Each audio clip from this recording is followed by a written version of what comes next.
Peggy 3.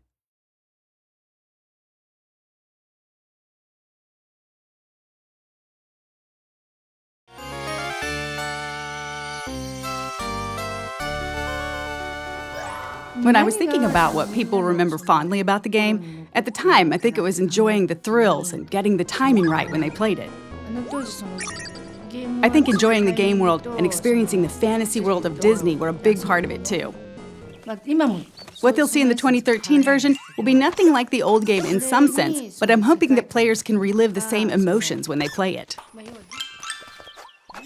It's taking something that was very iconic in the 16-bit era and thinking, well, how can we take something that was really special, really worked well, was one of the most iconic games of its time, and actually try and explore that in new ways with the technology. I mean, you have to be very mindful of what made the original so successful and why people loved it, and try and bring that forward without it being just, literally a one-for-one remake.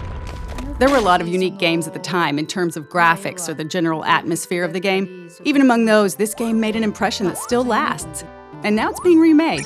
The fact that we're bringing back something nostalgic that people remember fondly as a game they enjoyed years ago, to me, is the epitome of Disney.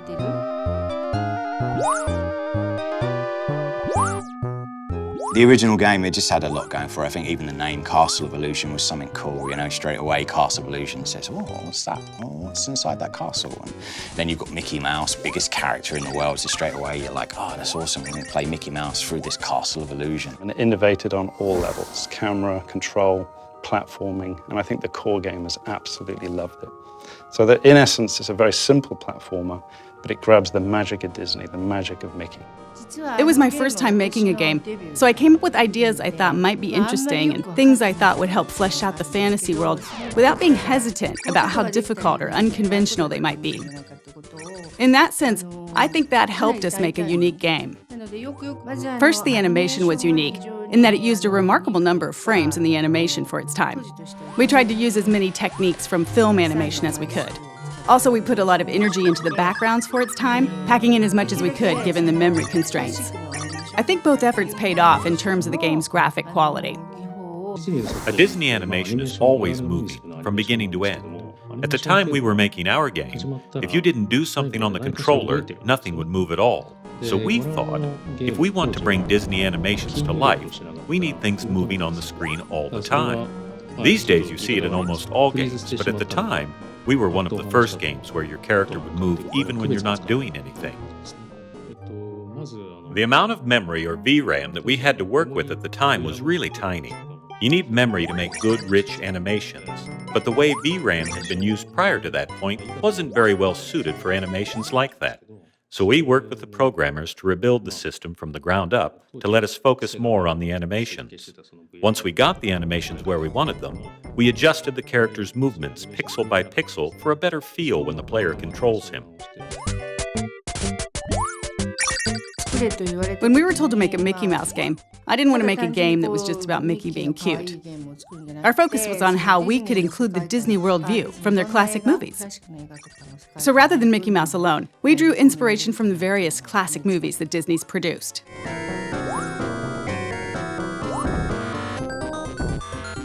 Games at the time were 8-bit or 16-bit, so there wasn't really a lot of room to work with. Most people in the industry weren't putting a lot of work into graphics or creating animations that conveyed a lot of character emotion. When we watched Disney movies and Mickey, it seemed like such a waste to take the fluid animations and beautiful backgrounds and turn them into pixelated graphics. So I think we put a lot more work into the graphics than any other title at the time. When we were making the Dragon Boss for the Candy stage, we couldn't figure out what to use for the dragon's body. Someone from Sega's US office sent us some licorice as a suggestion. Most of the team hated it, but I couldn't stop eating it. I was holding one of the hollow ones in my mouth and breathing through it like a straw as I worked, and ended up filling the whole room with the smell.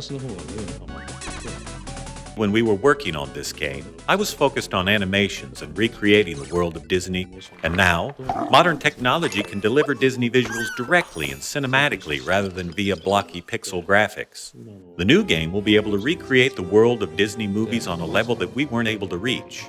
The world the game creates, and the game itself as well, will be that much closer to the world you see in the movies. People will be able to enjoy that as they play. The original game had this, and it's there in the remake as well.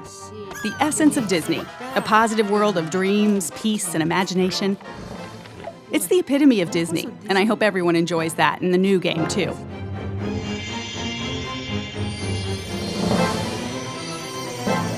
We're very fortunate to be still working with the original producer of the game.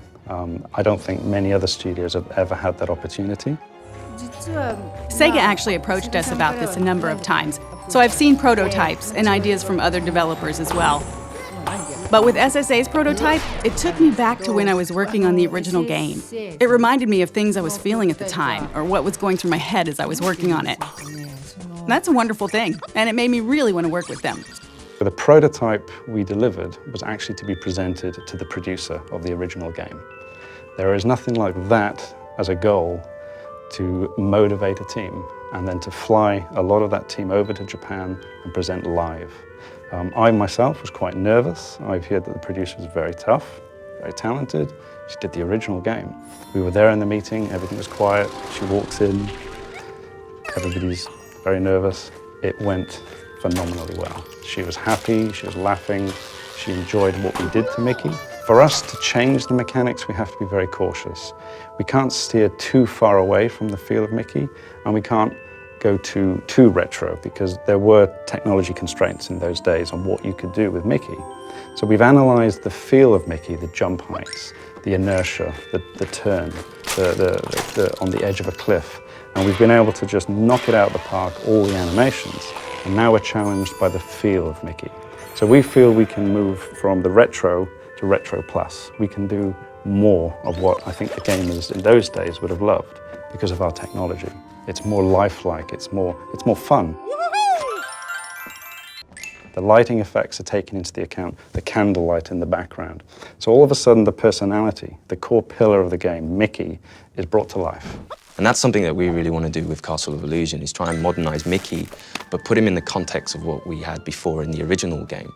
And our challenge then is to try and improve the animations, the look and feel of Mickey, the characters around Mickey, the environments that he's in, and even the music score is a massive part of that whole Disney package.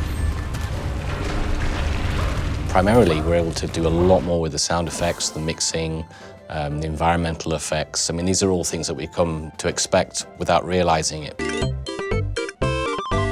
If a fan of the original picks up and plays the new Castle of Illusion, I think they're going to be really surprised. I think they're going to feel like this is Castle of Illusion, and I think we've played a few little tricks on them along the way. And I think if they're looking out for those things that they remember, they're going to see them and a few extra as well. That's the thing I'm most nervous about. When people who've played the game before get their hands on the new game, what will they think?